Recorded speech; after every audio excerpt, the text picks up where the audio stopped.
নমস্কার,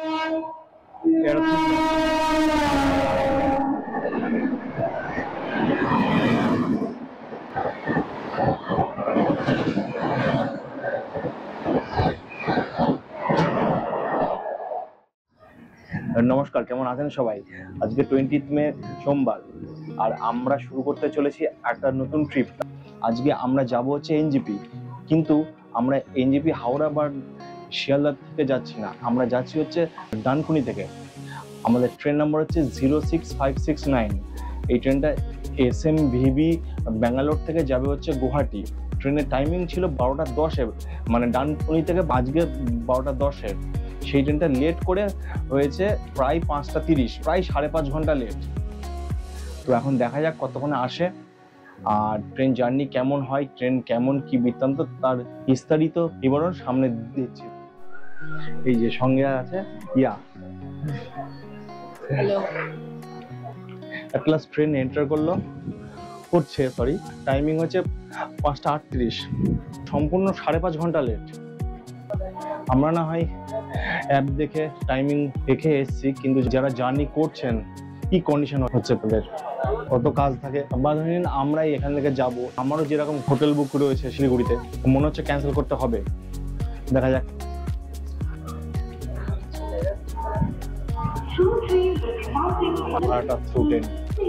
কি বলবো, প্রিয়ার সঙ্গে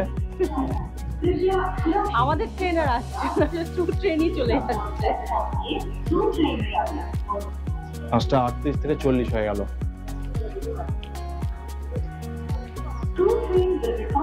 সানসেট হচ্ছে। 4 नंबर प्लेटफॉर्म से थ्रू ट्रेन जाए, कृपया सुरक्षित दूरी बरकरार रखें।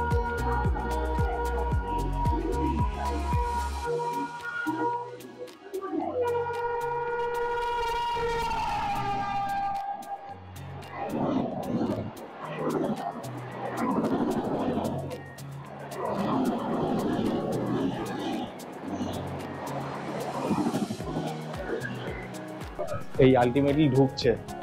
আমাদের পোস্ট নাম্বার হচ্ছে M8।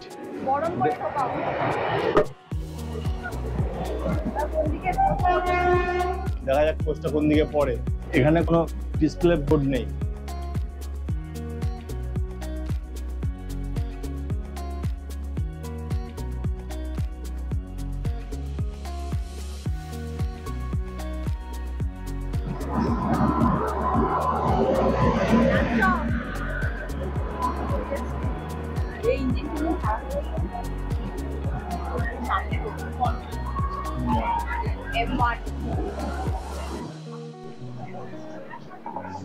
এবার ওঠা যাক, চলো স্লাইড করো।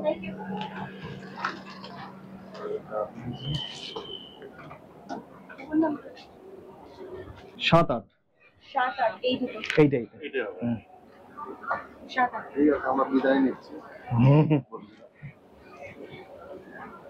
একদম সামনেই সিট আমাদের। 7-8 এই যে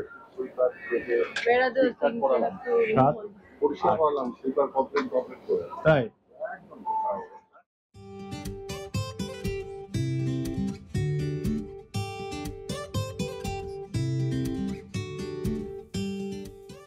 অবশেষে দিনের শেষে যখন যাত্রাটা শুরু হলো, তখন সত্যিই ভালো লাগছিল, কিন্তু এর সাথে সাথে কয়েকটা কথা আপনাদের সাথে শেয়ার না করলেই নয়।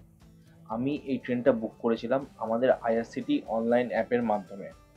এইবার হয়তো আপনারা অনেকেই বলবেন যে আমার কাছে অন্যান্য ট্রেনের অপশান থাকতেও আমি কেন এই ট্রেনটা চুজ করলাম। অ্যাকচুয়ালি কি, আমার প্ল্যানিং যখন হয়েছে তখন আর আমার কাছে অন্য কোনো ট্রেন ছিল না, মানে অন্য কোনো ট্রেনের টিকিট ছিল না, তাই এই ট্রেনে আমি টিকিটটা কাটলাম। আর সব থেকে বড় ব্যাপার হচ্ছে যে এই ট্রেনের একটা রিভিউ দেওয়ার প্রয়োজন ছিল, তো সেই জন্য আমি আরও এই ট্রেনেই টিকিটটা কাটলাম। তার টিকিট আমি পেয়ে গেছিলাম AC 3 টায়ার ইকোনমি ক্লাসে। তা সেই ইকোনমি ক্লাসের ইকোনমির কিরকম হাল সেটা আমি সামনে আপনাদেরকে জানাচ্ছি। তবে বলে রাখা ভালো যে ট্রেনটা যেহেতু ব্যাঙ্গালোর থেকে আসছে, তো আমাদের সিটে অলরেডি আগের থাকতেই কোনো না কোনো যাত্রী ছিল। সে নেমে যাওয়ার পর আমরা সেখানে সিটটা পাই। তো যথারীতি হাইজিন মেনটেন করার জন্য নিজেরাই নিজের দায়িত্বে ক্লিন করে নিয়েছিলাম।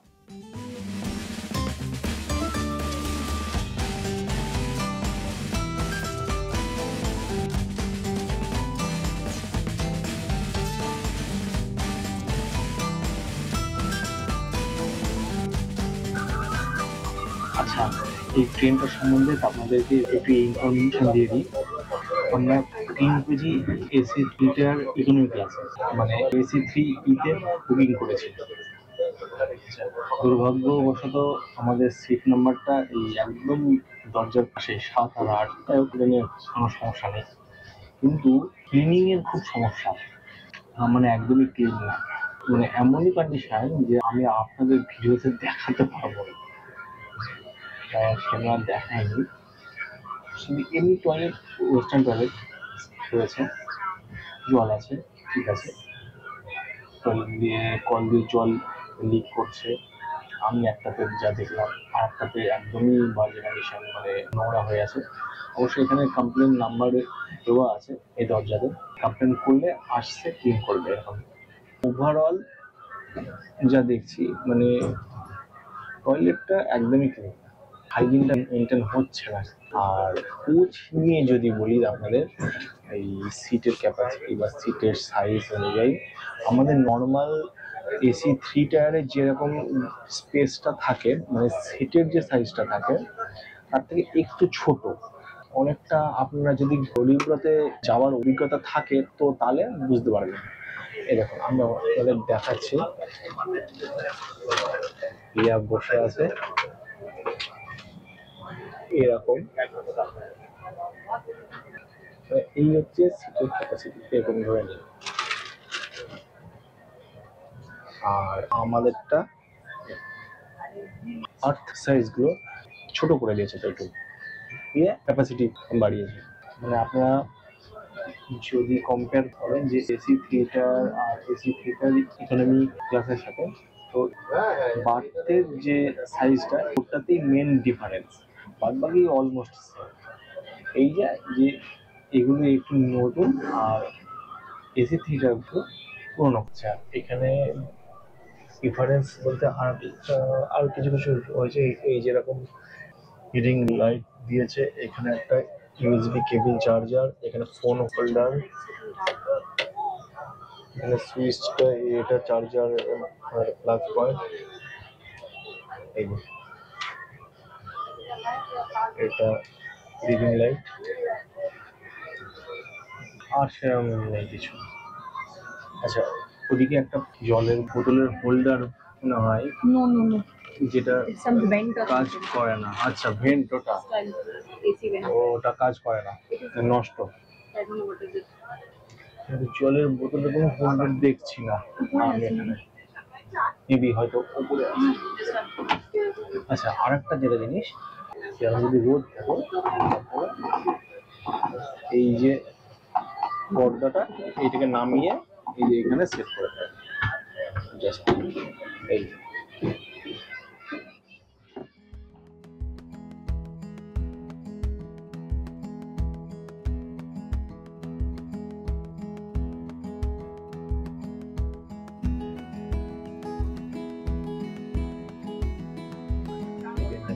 হচ্ছে বোলপুর, টাইম হচ্ছে 7:40, মানে এক্সপেক্টেড টাইম। তো দেখা যাক কখন গিয়ে পৌঁছে।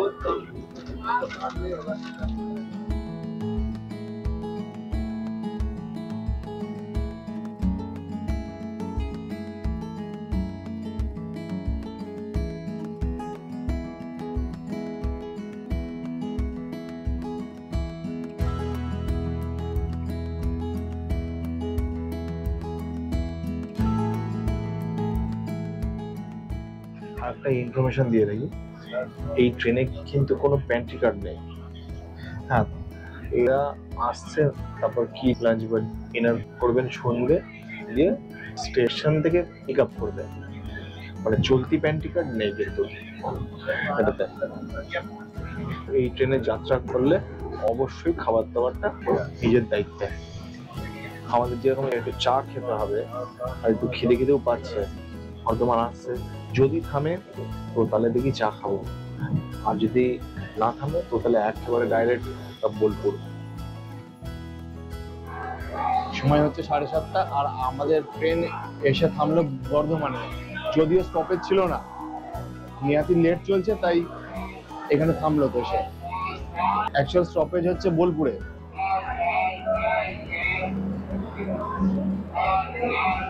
এই বর্ধমানে থামার পরে তো এখান থেকে লেমন টি খেলাম আর জল নিয়ে নিলাম, কারণ এখানে প্যান্ট্রি গার্ড নেই। এই ছাড়বে সিগন্যাল দিল।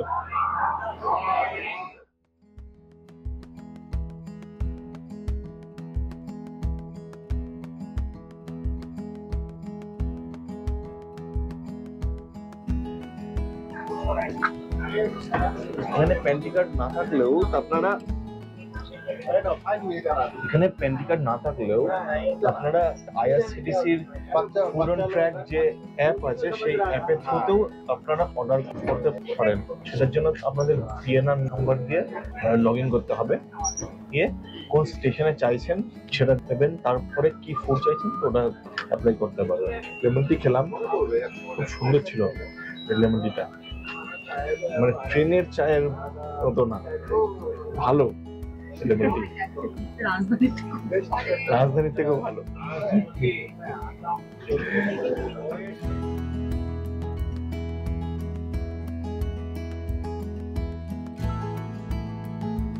টাইম হচ্ছে 8:25 আর আমাদের ট্রেন এসে থামলো হচ্ছে বোলপুরে। এখানে টাইম ছিল মোস্ট প্রবলি 1:45। হ্যাঁ, বোলপুরে টাইম ছিল হচ্ছে 1:47। 4 মিনিট টাইম ছিল, 4 মিনিট দাঁড়ালো, দিয়ে ট্রেন ছেড়ে দিল বোলপুর থেকে। Next stoppage Rampurhat. রামপুরহাটের টাইম এখন দেখাচ্ছে যে মানে এক্সপেক্ট টাইম হচ্ছে 9:20। এবার দেখা যাক কটায় ঢুকে।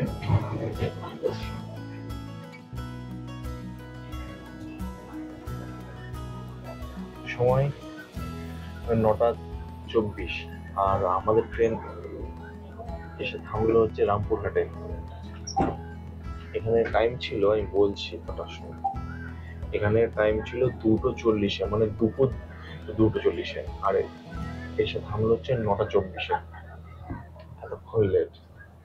আমরা যে ফুড অর্ডার করেছি তো সেটা রামপুরহাট থেকে আসবে, মানে উঠবে, চলে আসবে প্রবলেম। তো ফুডটা আসুক তারপরে আপনাদের বলছি কেমন আছে বা জানাচ্ছি।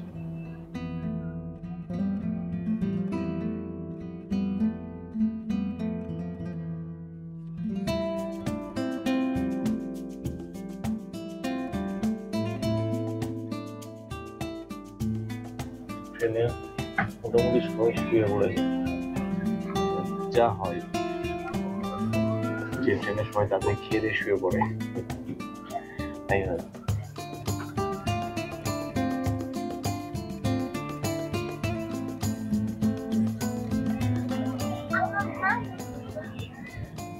আমাদের ট্রেনের নেক্সট স্টপেজ হচ্ছে মালদা।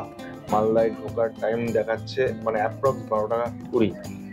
12:20 আগেও হতে পারে কিংবা পরেও হতে পারে, আগে হবে না, হলে পরেই হবে।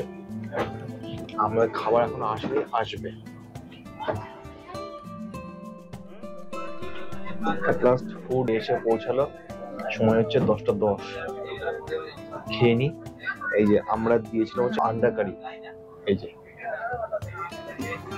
আন্ডা, রাইস, একটা ভাজা, একটুখানি একটা আচার, ডাল আর একটা সবজি টাইপের, আর হ্যাঁ এক্সট্রা রুটি নিয়েছি, সেম ওই দুটো।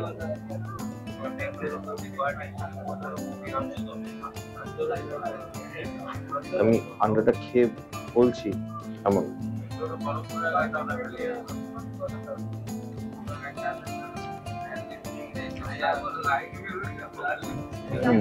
মোটামুটি ঠিক আছে, ঠিকঠাক ঠিকঠাক চলে যায়। দেখ খেয়ে নি, দিয়ে বাদ বাকি কমপ্লিট। এবার শুয়ে পড়বো। কালকে সকালে ভোরবেলায় 4টার সময় এনজেপিতে থামবে বলেছে, তো দেখা যাক কখন গিয়ে থামে। অবশেষে ভোর 4:35-এ নেমে আমরা একটা টোটো নিয়ে চলে গেছিলাম হোটেলে। আমরা জাস্ট হোটেলে চেক ইন করলাম। হোটেলের নাম হচ্ছে জিডি হোটেল। এইটার লোকেশন আমি ডেসক্রিপশনে দিয়ে দেবো। চলুন রুম টুরটা দিয়ে দিই। এইটা রুম এন্ট্রান্স। একটা বেড আছে, আয়না, এটা স্যানিটাইজারের টেবিল, ওইদিকে একটা টেবিল, এদিকে চার্জিং পয়েন্টস করা আছে, এইটা এক্সট্রা স্পেস ফর লাগেজ। আচ্ছা, এটা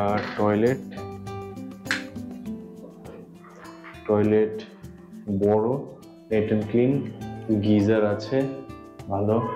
আর এইবার আমরা একটু ফ্রেশ হয়ে নিই, দিয়ে ব্রেকফাস্ট করব, তারপর বেরোবো। আজকের ভিডিও এখানেই শেষ করছি। যদি ভিডিওটা ভালো লাগে তো প্লিজ লাইক, শেয়ার আর সাবস্ক্রাইব করবেন। আর সাবস্ক্রাইব করার সময় অবশ্যই বেল আইকনটা প্রেস করে দেবেন, তো তাতে আমরা যখনই নতুন কোনো ভিডিও দেবো তার ইনস্ট্যান্ট নোটিফিকেশন আপনাদের কাছে পৌঁছে যাবে। তো দেখা হচ্ছে নেক্সট পর্বে, নেক্সট এপিসোডে। বাই। Bye, take care.